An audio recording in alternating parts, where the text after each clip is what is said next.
कुनै पनि पाठापाठीलाई हुर्कनको लागि तपाईले थप अनाजको व्यवस्था गर्नु भएन भने एक बच्चा चाहिँ कुपोषणमा जान्छ।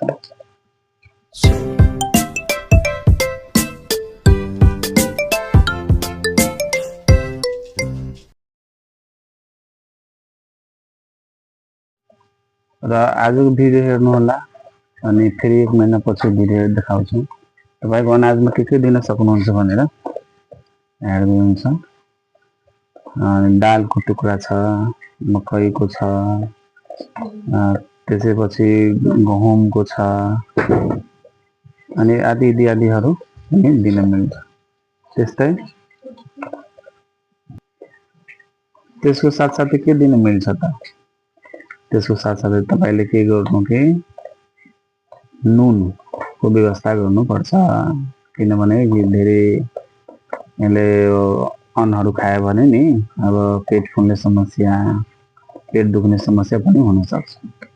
त्यसैले आवश्यकता अनुसार खुवाउनु होला। र त्यसको साथसाथै तपाईले liver tonic injection, vitamin B complex, liver tonic जुन छ नि त्यो इन्जेक्सन दिन पनि मिल्छ हैन।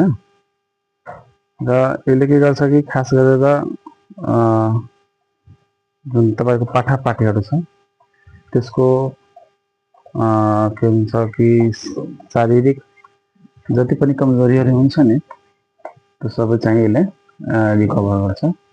र भूख लगाउने काम पनि यसले बढी गर्छ। अनि त्यो हिसाबले लिभरलाई जुन पाचन शक्ति जसले पाचन शक्तिलाई सुधार गर्न मद्दत गर्छ।